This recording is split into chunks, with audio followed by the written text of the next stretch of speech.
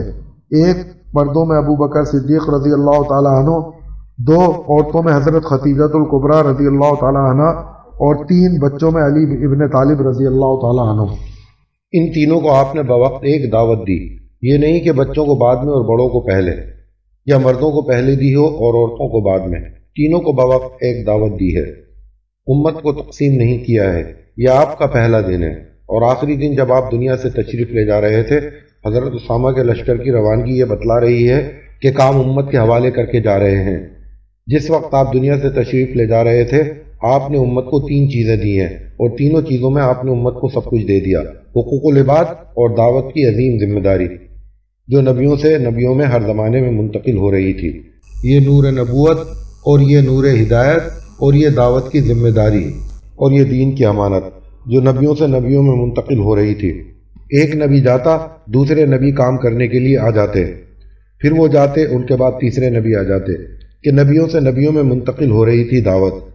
الانجا آخر المرسلین، یہاں تک کہ جناب رسول اکرم صلی اللہ علیہ وآلہ وسلم تشریف لے آئے، پھر آپ سے دعوت کی محنت 100% امت کی طرف منتقل ہوئی کہ جو کام نبوت کا وہی کام امت کا۔ تو جب آپ دنیا سے تشریف لے جا رہے تھے، اس وقت آپ امت کو تین حکم دے کر دنیا سے تشریف لے گئے ہیں، اور ان تینوں چیزوں کے اندر جناب رسول اللہ صلی اللہ علیہ وآلہ وسلم نے حقوق اللہ، حقوق العباد اور دعوت کی محنت، یہ تینوں چیزیں آپ نے امت کو سونپی ہیں۔ ایک الصلاۃ، دو وما ملکت ایمانکم، تین انفروا جیش اسامہ۔ یہ تین باتیں آپ سے ثابت ہیں کہ آپ وفات کے وقت یہ تین باتیں فرما گئے۔ ایک الصلاۃ، نماز کو لازم قرار دے لو، جس میں نماز نہیں اس کا اسلام میں کوئی حصہ نہیں۔ اس میں سارے حقوق اللہ آ گئے کہ یہ حقوق اللہ کی جڑ ہیں، بنیاد ہے۔ اور دو وما ملکت ایمانکم، تمہارے ہاتھ تلے جو بھی ہے، کہ تم حاکم ہو تو محکوم کی ذمہ داری تم پر، تم باپ ہو تو بچوں کی ذمہ داری تم پر، تم شوہر ہو تو بیوی کی ذمہ داری تم پر، تم امیر ہو تو جماعت کی ذمہ داری تم پر، تم استاد ہو تو شاگرد کی ذمہ داری تم پر، تم پیر ہو تو مریدوں کی ذمہ داری تم پر۔ جو بھی تمہارے ہاتھ تلے ہے، اس کا حق، اور اس کا سب سے پہلا حق کیا ہے کہ اس کو اللہ کی ذات سے جوڑنا۔ جو اللہ کو نہیں پہچانے گا وہ کسی چیز کو بھی نہیں پہچان سکے گا۔ ان دو لفظوں میں یعنی الصلاۃ اور وما ملکت ایمانکم نے اپنے تمام حقوق اللہ اور تمام حقوق العباد امت کو بتلائے۔ اور تیسرا انفروا جیش اسامہ، حضرت اسامہ کے لشکر کی روانگی، جس کا جھنڈا آپ نے اپنے کپکپاتے ہاتھوں سے باندھا تھا کہ میری وفات سے متاثر ہو کر کہیں کام سے بیٹھ نہ جانا، اس لیے اسامہ کے لشکر کو روانہ کر دو۔ آپ سکرات میں اور آپ کو اسامہ کے لشکر کا تقاضا۔ میرے دوستوں بزرگوں، میں یہ عرض کرنا چاہ رہا ہوں کہ امت کو آپ ذمہ داری دے کر دنیا سے تشریف لے گئے ہیں، یہ کام کسی ایک جماعت کا نہیں، تم میں سے ہر ایک ذمہ دار ہے اور ہر ایک سے اس کے ماتحت کے بارے میں پوچھا جاوے گا کہ میری نماز اور میرا روزہ، میرے اعمال صالحہ میں تو اپنی ذات سے کر ہی رہا ہوں۔ یہ عام بات پھیلی ہوئی ہے امت میں کہ میاں ہم نماز تو پڑھتے ہی ہیں۔ امت یوں سمجھ رہی ہے کہ یہ تبلیغ کا کام اس لیے ہے کہ جو نمازی نہیں ہے وہ نماز پڑھنے لگے۔ ارے یہ بات نہیں ہے، بلکہ بات یہ ہے اگر تو اپنی نماز پڑھتا ہے تو تجھے بھی نماز کی حقیقت تب ہی ملے گی جب تو دوسروں کو انبیاء اور صحابہ والی نماز کی دعوت دے گا۔ نماز کی حقیقت تک نماز کی دعوت سے پہنچے گا، کلمے کی حقیقت تک کلمے کی دعوت سے پہنچے گا، علم ذکر کی حقیقت تک اس کی دعوت سے پہنچے گا، اکرام اخلاص اور دعوت کی حقیقت تک ان کی دعوت سے پہنچے گا۔ انفرادی مسئلہ نہیں ہے، مسئلہ اجتماعی ہے۔ ایک امت بنا کر گئے ہیں حضور اکرم صلی اللہ علیہ وآلہ وسلم نے، کوئی فرقہ نہیں بنایا، کوئی جماعت نہیں بنائی۔ اب امت کا ایک ایک فرد، چاہے یہ مسجد میں ہو، چاہے گھر میں ہو یا کارخانے میں ہو، نوکری کرتا ہو یا حکومت میں ہو، کہیں بھی یہ ہو، بحیثیت امتی ہونے کے اس کے ذمہ نبوت والا کام ہے۔ ابھی قرآن کو دعوت کے اعتبار سے پڑھا ہی نہیں ہے۔ اللہ تعالیٰ بار بار فرماتے ہیں کہ قرآن کو دیکھو، قرآن کو سوچو، اس میں غور کرو، اس کی آیت میں تدبر کرو۔ اب تو ہم نے ترجمے کر لیے اور اسی کو ہم نے کافی سمجھ لیا، یا یہ آیت پڑھ لی، ہم تو اتنا قرآن سمجھیں گے کہ بس اپنے اپنے مطلب کا۔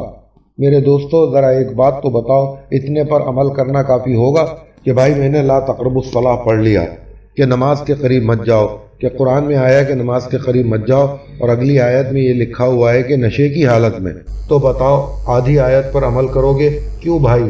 کہ ہم نے تو قرآن میں یوں پڑھا ہے لا تقربوا الصلاۃ کہ نماز کے قریب مت جاؤ، بس اتنی آیت پر عمل کریں گے۔ اب پوری آیت پڑھ، آیت لکھی ہوئی ہے، لا تقربوا الصلاۃ پڑھ کر اس پر عمل کرنا حرام ہے، کوئی گنجائش نہیں ہے اس کی کہ اس آدھی آیت کا ترجمہ کر دیا جائے یا عمل کر لیا جائے۔ اسی طرح والعصر ہے، قرآن کیا کہہ رہا ہے اس پر غور کرو۔ آدھی آیت پڑھ لینے سے عمل نہیں بنتا کہ یہ دیکھو کہ قرآن کی آیت پڑھ لینے سے عمل نہیں بنتا کہ یہ دیکھو کہ قرآن کیا کہہ رہا ہے۔ قرآن کہہ رہا ہے کہ والعصر ان الانسان لفی خسر الا الذین آمنوا وعملوا الصالحات وتواصوا بالحق وتواصوا بالصبر۔